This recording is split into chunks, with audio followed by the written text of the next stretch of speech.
Welcome to கல்வி நம் கையில். இன்றைக்கி நம்ம வந்து இந்த NAS கொஷின் மாடல் கொஷின் வந்து எப்படி டவுன்லோட் பண்ணுறதுன்னு பார்க்க போகிறோம். அதுக்கு நம்ம ஃபஸ்ட்டு க்ரோமில் போய்க்கணும்.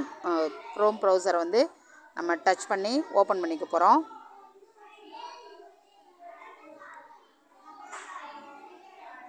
ஓப்பன் ஆகிடும்.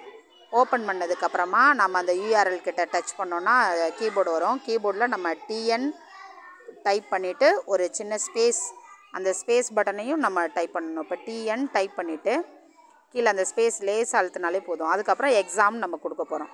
ஸோ எக்ஸாம் கொடுத்தோம் அப்படின்னா அந்த ஃபஸ்ட்டு இதிலே வந்து நம்ம வந்து பார்க்கலாம். இப்போ TN எக்ஸாம் டைப் பண்ணிட்டோம். பார்த்திங்கன்னா அங்கே இருக்கும் TN ஸ்கூல், கீழே exam.tn ஸ்கூல் இருக்கும். அதை நம்ம டச் பண்ணால் ஓப்பன் ஆகிடும். ஓப்பன் பண்ணும்போது இந்த மாதிரி வரும், சைன்இன் பேஜ் கேட்கும்.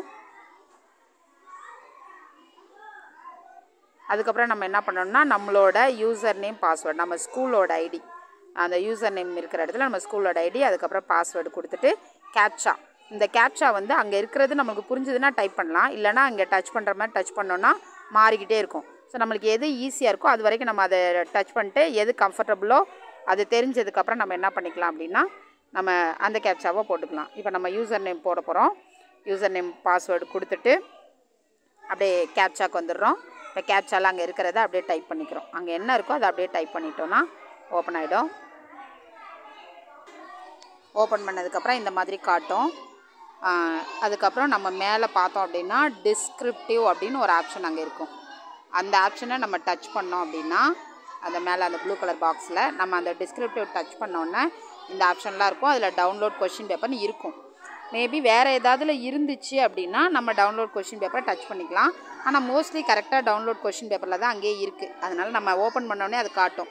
அடுத்து கிளாஸ் சப்மிட், அதாவது நம்ம வேறு கிளாஸ் வேணும்னா ஆல்ரெடி அங்கே அது செலக்ட் ஆகி தான் இருந்துச்சு. நான் இப்போ சும்மா தெரிஞ்சுக்கணுன்றக்காக காட்டியிருக்கேன், அவ்வளோதான். கிளாஸ் செலக்ட் பண்ணிட்டு சப்மிட் கொடுத்தோம் அப்படின்னா கீழே அந்த கிளாஸ்க்குரிய கொஷின் வந்து காட்டுது. ஸோ நம்மளுக்கு வேணும் அப்படின்னா அதுக்கு கீழே அந்த ஆல் சப்ஜெக்ட்னா ஆல் சப்ஜெக்ட்டு நம்மளுக்கு எது வேணுமோ அதை வந்து டவுன்லோட் ஆப்ஷன் கொடுத்தோன்னா டவுன்லோட் ஆகிடும். ஸோ இப்போ இங்கே டவுன்லோட் ஆகிடுச்சு. நம்ம இதை பார்க்குறோம். இதில் மேலே வந்து இது கூகுள் டிரைவ் சிம்பிள் இருக்கும் பாருங்கள், அதை டச் பண்ணோம் அப்படின்னா நம்ம சேவ் பண்ணிக்கலாம். நம்மளோட கூகுள் டிரைவில் நம்ம டிரைவில் சேவ் பண்ணிட்டோன்னா எப்போ வேணாலும் எடுத்துக்கலாம். ஸோ மேபி இல்லை எனக்கு டிரைவில் வேணாம் அப்படின்னா நம்ம இப்போ நான் பேக் கொடுத்தேன் அப்படின்னா கேன்சல் அப்லோட் கேட்கும். ஸோ கேன்சல் அப்லோட் கொடுத்துட்டோன்னா சேவ் ஆகாது. நம்ம சேவ் பண்ணோன்னா சேவ் ஆப்ஷன் கொடுத்தோன்னா சேவ் ஆகிக்கிறோம். நம்மளுக்கு வேண்டாம் இப்போதைக்கு டவுன்லோட் மட்டும் பண்ணால் போதுன்னா அந்த 3 டாட், அந்த கார்னரில் ஒரு 3 டாட் இருக்கும். அந்த 3 டாட்டை நம்ம இப்போ டச் பண்ணுறோம். டச் பண்ண உடனே கீழே ஆப்ஷன் காட்டும். அதை ஃபைலாக சென்ட் பண்ணணுமா, இல்லை டவுன்லோட் பண்ணணுமா, இல்லை பிரிண்ட் பண்ணணுமான்னு கேட்கும். நம்மளுக்கு எது வேணுமோ அது. இப்போ சென்ட் பண்ணணும், வேறு ஒருத்தவங்களுக்கு நம்ம சென்ட் பண்ண போகிறோன்னா சென்ட் ஆப்ஷன் கொடுக்கணும். சென்ட் ஃபைல் கொடுத்தா நம்ம மொபைலில் இருக்க எல்லாம் காட்டும். இப்போ எனக்கு டெலகிராம் இருக்கிறனால நான் டெலகிராம் வைக்கிறேன். வாட்ஸ்அப்னால் நீங்கள் வாட்ஸ்அப் செலக்ட் பண்ணிக்கலாம். ஸோ செலக்ட் பண்ணி நம்ம யாரோட நேம் செலக்ட் பண்ணுறோமோ அவங்களுக்கு சென்ட் ஆயிரும். நம்ம வந்து சென்ட் பண்ணிக்கலாம். அப்படி இல்லை நம்மளுக்கு வந்து இப்போதைக்கு எதுவும் பண்ணல, நான் இப்போ டவுன்லோட் பண்ணால் போதும், என் மொபைலில் வச்சுக்க போகிறேன், இல்லை பிரிண்ட் பண்ண போகிறேன்னா பிரிண்ட் கொடுத்தோன்னா ஸ்ட்ரைட்டாக வந்து நம்ம பிரிண்டரில் போய்ட்டு பிரிண்ட் ஆகிட்டு வந்துடும். நம்ம அப்படியே பிரிண்ட் பண்ணி யூஸ் பண்ணிக்கலாம். இவ்வளோ தான். தேங்க்யூ.